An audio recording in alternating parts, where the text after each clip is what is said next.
Good afternoon and welcome to Dialogue with Deidre. I'm your host, Deidre Malone. Today's show is a special show. I've known this young man, oh my goodness, 20 years at least. I met him back when I served on the board of, at that time, it was Lifebloods. What was the name of it? It was National Marrow Donor Program. National Marrow Donor Program. Thank you, Preston Byrd, for reminding me. I met Preston Byrd back then. He was working with them. And Preston, I want to welcome you to Dialogue with Deidre. Thank you, Deidre. Happy to be here. Good morning to you. Good morning to you. Actually, it's been closer to 30 years. Oh, why are you aging me? I mean, you don't come on my show and age me. 30 years. I won't age you. I was 10 at the time. Okay, so then I must have been 12. Right. So Preston, so 30 years ago, we were working on a campaign to try and get African Americans to be bone marrow donors, Yes. right? Yeah, it was awareness. Primarily, the sector that I was in was giving awareness to African Americans about the need to participate in the National Marrow Donor Program. Now, fast forward almost 30 years, or 30 years. He is an amazing businessman. He is the CEO of Horizon Corp.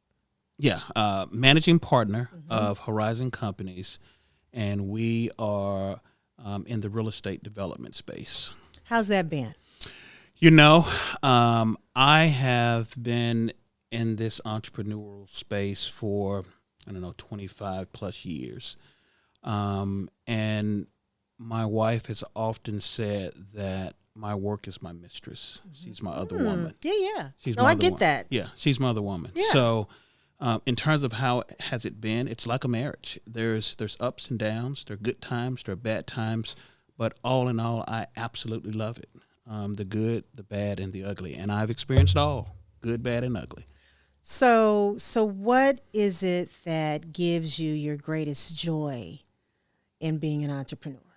For me, at my core, I am a creator. Okay. So I enjoy the process of creating, and I get to do that with the work that I do. Okay. Well, walk me through a process, though. As a creator, what's that process like?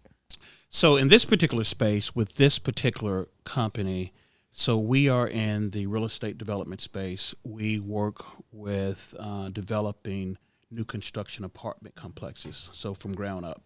So we go out, we find a piece of land, preferably vacant, but sometimes there are buildings on it that we have to take down. And from that, we start with an idea of what would it look like to have 200 units here or 300 units here on this site. So that creative process starts there. And from there, we identify, depending on the city or, the state that we're working in, because we develop and we also work with other developers throughout about 9 states. So we go into those areas. We try to understand the communities, what the needs are.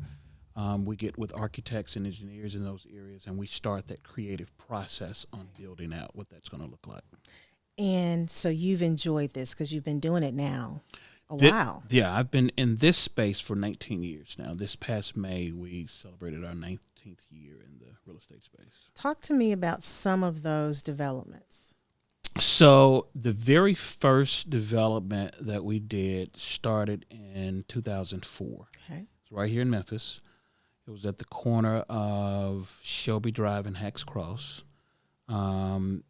Started out with a project that was on 20 acres. Okay. And we developed 96 units with that project, placed it in service in December of 2005. So that was our very first project. Was this something you always thought you wanted to do growing up, Preston, be in real estate development, or was it something after you became an adult you thought, okay, this is a good opportunity, let me check this out? Yeah, no, good question. So unfortunately, like many African Americans or people of color, we haven't had the exposure to what real estate development is. So I had no idea of what real estate development was younger. I always knew that I wanted to do something entrepreneurial because my father was an entrepreneur. But then I went to college for architecture and civil engineering. So I had kind of some technical background about the design process. But I didn't learn about real estate development until years later. I mean, I started and sold a couple of companies prior to getting into this space. But it was with my second company that I had prior to selling it is when I started learning about real estate development. And like most people, I started out in the real estate space by buying a single family house, right? Okay. So you buy a house, you fix it up, you flip it, you sell it, or you put a tenant in it. So I started out that way. I came to learn pretty quickly after about, a year and a half, 2 years been in that space that I didn't like that business model. Okay. I didn't enjoy having property scattered across the city, having to chase tenants down for rent, right. getting phone calls at 2 Fixing in the morning. those properties up. Yeah, getting those 2 o'clock morning calls that my water's leaking. I didn't like that. So I thought there was certainly a much better use of my time that I could still be in this space but use my time better. And so I had a friend that introduced me to the real estate development space on a larger scale. Okay. Yeah. So what's been the challenges that you've had in real estate development? Well, the challenges are plentiful. I tell my team all the time that, we're real estate developers, but we're really problem solvers. And those problems go from, getting a site, rezoning, entitlements, dealing with city officials, state government, all of the process of building and putting together a project. But then there are other challenges that are more systemic in nature. Yeah. And those challenges evolve around the lack of people of color and African Americans being in this space. Yeah. And that in itself is a challenge. Oftentimes, when I put projects together, I am the only person of color in the room, from the architects, from the engineers, from the contractors, from all of the players that are involved. And that's unfortunate. And those are some things that I personally want to work on trying to improve in this space. So I'm glad you brought that up because, in a lot of industries, like even my industry, I think blacks specifically are held to a different standard. Oh, without question. Than the general population. So with that, as a black real estate developer, sure. What have been some of those major challenges that you've had? Well, to your point, we are held to a higher standard, even though we are typically coming into industries where we didn't have the experience or the historical background with folks bringing us into it. We kind of learn on the job. So when we, as people of color, and as you noted, more specifically African Americans, make mistakes, right? Those mistakes are magnified much larger than my counterpart making the exact same mistake would be. Right. I think about, it's a very prominent businessman in the city who made a mistake. And of course, he's white, made a mistake, had to go away for a little bit, came out. Now he's, one of the top business folks in our region. But he's never A1 above the fold. He's never mentioned in terms of his history. Certainly. When it comes to the challenges he had in the past. Certainly. But if you take another business owner, a young man, a brother, I'm not going to say his name, but he's doing really well now in project management. But every time he's mentioned, his history is mentioned. Certainly. There's definitely a double standard. Oh, it's no question about that. I personally have had that experience. I had a project 16 years ago doing one of the worst economic environments that we've seen as a country back in 2008. Project went upside down. It went into a lot of civil litigation at the time. It was, a $13 or $14 million project. A lot of civil litigation, which ultimately led to criminal litigation because my organization was winning on the civil side. So since we were winning on the civil side, my counterparts, my other brother, as I call them, decided that they wanted to engage some of their friends and buddies on the criminal side. And so my situation went from civil to criminal. And so those were some battles that I had to fight and overcome. And to this day, 16 years later, I'm still fighting those battles and trying to overcome issues that occurred 16 years ago, in spite of the things that we have been able to do successfully since that time. So how do you wake up in the morning realizing that you still have that challenge that you have to overcome? You know, I am probably what you would call a hopeless optimistic, right?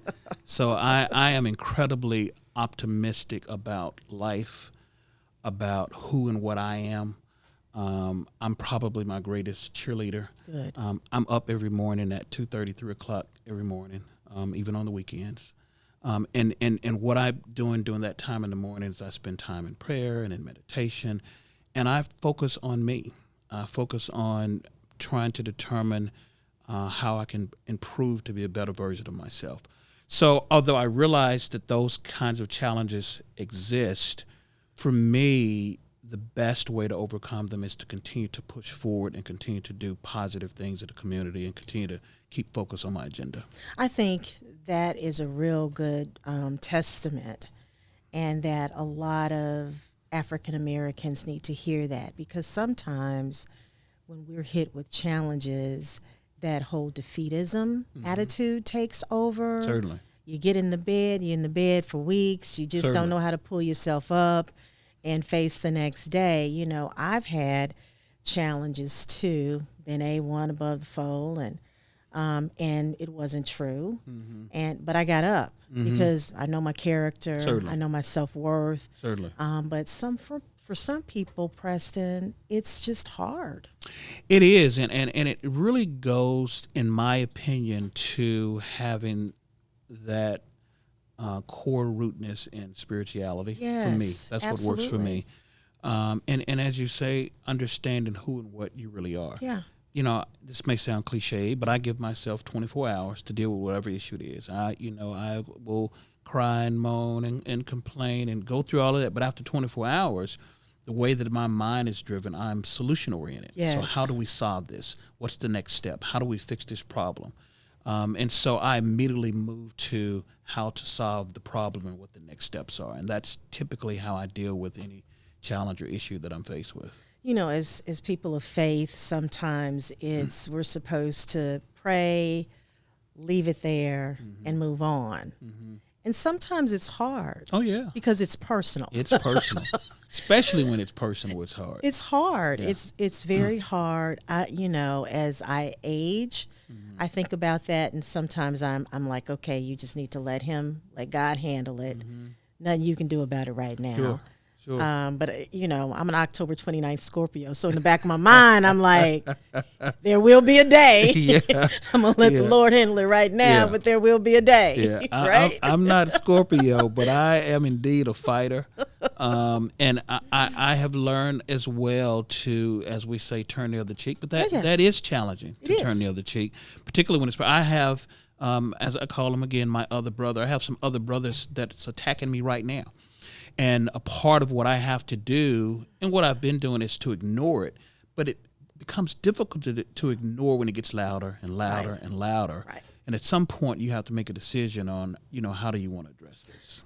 And as a part of that, there's a strategy associated with that. Sure. There's a right time, a right place to handle it, and you will have your day. Sure, absolutely. And I believe that. And so for me, my focus and goal is always to keep moving forward, to continue to do what we do. We started a foundation last year to invest back into our communities. We've given hundreds of thousands of dollars as an organization to nonprofit groups. We continue to push the agenda on identifying other minority folks that are interested in developing and support them from a financial perspective to get developments off the ground. And so those are the things that, continue to bring joy to me in spite of, all of the other ancillary things that may be going on around you. Preston Byrd is a philanthropist. He's, identified some organizations, not just here locally, but that have international reach that he supported. And they do great work. I mean, from the charter school here in Memphis with Bishop Stevens and his team, to St. Jude Children's Research Hospital, to the Tennessee Innocence Project, to the NAACP. Those are just, Memphis, but international. And then the work that, your foundation did in Florida and Georgia.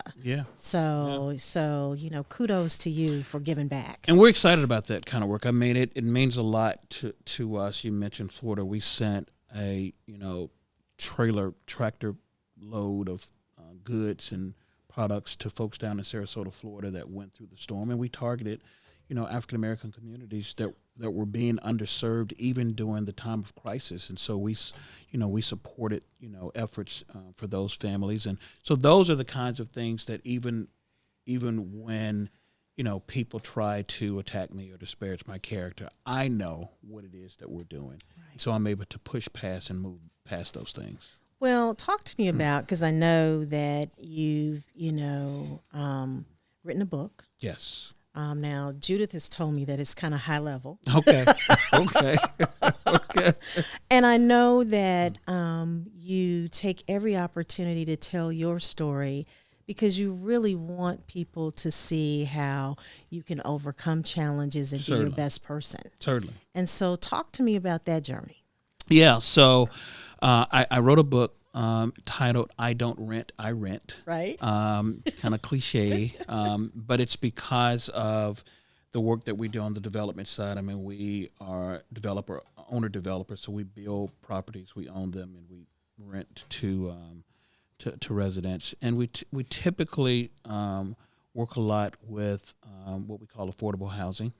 And this is going into communities to assist with providing B-plus type construction properties, but that's affordable to the community at large that can live in those properties. So the book talks about the process that we go through from start to finish on building and developing a property. Okay. It talks about, the things or the steps that one would need to take to successfully complete a project. Okay, and the target audience would be? Well, the target audience are folks that are interested in real estate on any level. Certainly, if you're interested in real estate development, it gives you kind of a playbook on steps to follow to create a project. And, again, the projects that we do are typically 150 to 250 or so units in size. So they're decent-sized projects. Nice-sized projects, yeah. Yeah, but it gives a kind of a step-by-step guide. And if somebody who's interested in real estate development wanted to find that book, where could they find it? Well, the book is on Amazon.com. It's in Barnes & Nobles. It's out there, so you can search I Don't Rent, I Rent by Preston Byrd, and you should be able to find it. Good. So, Preston, you speak to groups all the time and you kind of tell your story, yes. Right? Memphis guy, grew up in what part of Memphis? Was it South Memphis? I grew up in South Memphis. I grew up in Whitehaven. Okay. I grew up in Whitehaven in an area called Lakeview Garden. Okay. I went to Lakeview Elementary School, went from there to Havenview. It was a junior high school at that time. I think they called them middle schools now. Uh-huh. And then from there, I went to Overton High. So I graduated from Overton High School and then left and went to college from there. So born and raised here in Memphis. Always have a heart and passion for the Memphis community. And you said that your dad was an entrepreneur. Yes. What kind of business did he have? Interesting. So my father was a bail bondsman.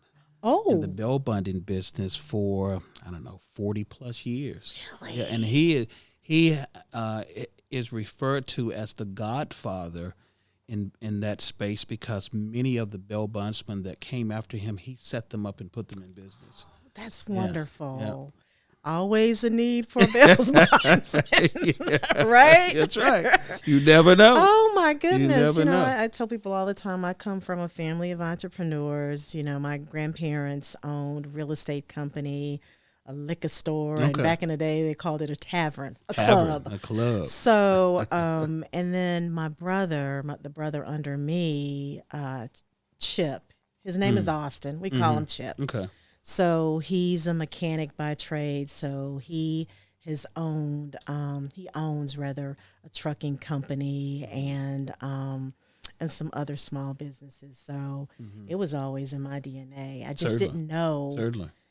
After my little stint with corporate, if I would do it and if I would stay with it. But look, 20 years in now. Yeah. No, it's and entrepreneurship, in my opinion, is one of those things that you have or you don't. You can't create that. It's something that's innate to the person. And again, I've been in this space for almost 30 years, 26 or 7 years now, and I don't know that I could do anything else. Do you want to leave, Horizon as a legacy for your kids, or do you think they're interested in real estate development, or do you think it's just your dream and when you move on? That's a good question. You think about legacy and how you set that up. My wife and I always made the conscious decision not to attempt to steer or direct our kids into any specific direction. For me, that was important because I know I enjoy doing what I enjoy doing. Right. I enjoy following my passion, and again, that's creating. So never really pushed my kids into that space. My youngest child is 16, and he swears he's going to be a soccer professional. I love it. Yeah, that's his dream and goal. And since I'm not a dream killer, I support it. So he swears he's going to be a soccer professional. He's going to be out there taking Messi's shoes and doing his thing. My middle daughter is in college now, and she's going to she wants to go into the medical space. And my oldest daughter is also in college as well, and she wants to be a teacher like her mom. So they've kind of all identified the spaces that they want to be in. I will tell you, my middle daughter, who is my creative child, she and I grew up and we would paint together, and I do kind of abstract painting, but we would have painting time, and she's really creative. And she's told me, Dad, if this medical thing don't work out, I'm gonna have to get with you on this development piece. So we'll see what happens. I love it. But she's the only one that somewhat expressed any sort of interest. I'm her plan B. I'm not her plan A. Not plan A, but plan B. Yeah. Well, I tell my sons all the time, they've all kind of worked in the business. They both have worked in the business. But I tell them all the time, this was my dream, not necessarily yours. Sure. And if it's not something you want to do, Mama's fine with that. When That's Mama's ready to close it up, sell it or whatever, that's right. It's going to be all good. It's going to be all good. That's right. So, for me, I think in terms of the idea, and we hear this terminology a lot in recent years, and that's creating a legacy or leaving a legacy. And I think for me, one of the ways of doing that is through real estate. Oh, yeah. Obviously, having a portfolio of properties that are income generating, whether they are in it or not, they are certainly benefiting from it. Yeah. Well, I've talked my husband into a few real estate purchases.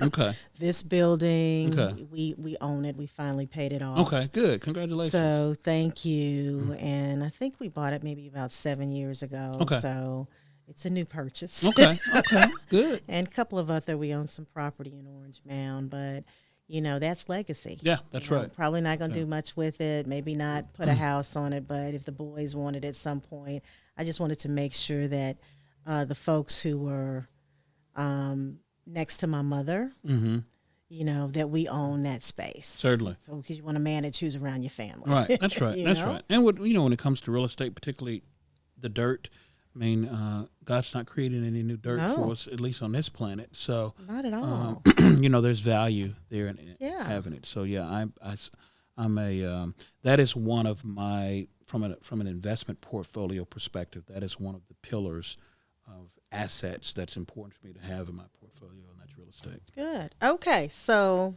we probably have about 5 minutes left, maybe. So I'm gonna do like a couple of rapid fire Rapid questions fire. for you, All right, and they're let's going to be go. fun. Let me clear my voice. All right, let's get ready for it. All So, what's your favorite hip hop artist? Who's your favorite hip hop artist? Favorite hip hop artist would probably be. That's an interesting question. That's an interesting question. I would probably say Jay-Z. He's good. Yeah, On to the next Jay-Z. one. As you know, Yeah. he's really good. Okay. Probably, and I want to say this, probably more than the music, but probably more because of his business acumen. His business acumen is amazing. He and his wife. Bae. Yeah. Okay. Beyonce. Yeah. Power couple. Yeah. So I would probably give more credence to his business acumen, even over the music. Yeah, because hasn't he? What are some of the?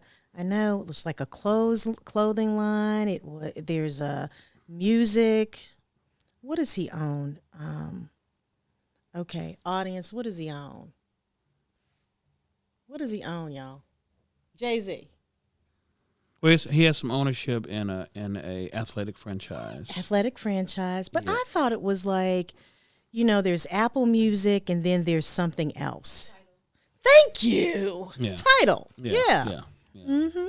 So just pretty amazing. Pretty amazing. And was Rockaware his? Thank you. He was in partners With was it Damien? Yeah, Damien Dash. Yeah. Okay. Cool. Yeah, absolutely. Okay. Favorite food. So I laugh because my family, since I was a kid, have always made fun of me. Is no matter what form it's in, it's probably chicken. Okay. I have a book that's 365 ways to cook chicken, so I can get it every day. I love it. I love it. Favorite movie? Favorite movie? A movie called Meet Joe Black. That's a funny one. It is. Have you seen that one? I have. That's one of my favorite movies, Meet Joe Black. Okay. Yeah. Okay. All right. So, parting words for anybody that wants to know something about Preston Byrd. Man. So for me, I think your greatest investment is in yourself. Mm-hmm. In spite of what the naysayers may be, turn it off. Always go internal and listen to where you believe you're supposed to be. And if you do that, you'll always end up in the right space. What's next for you? Oh, man. We're going to continue this path and this journey in the real estate space.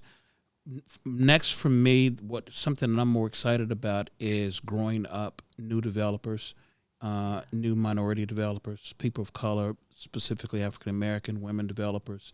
I'm looking forward to the opportunity to be able to provide, some wisdom and insight, some do's and don'ts, some challenges that I've experienced in the space to help folks to come up and develop in this space. We need more folks that look like us in this real estate space. And so, Preston, if I am an aspiring person who wants to be in real estate development and just want to pick your brain, how can they reach out to you, or somebody that's interested in investing? So our company website is horizoncompanies.cc, and my personal website is iamprestonbyrd.com.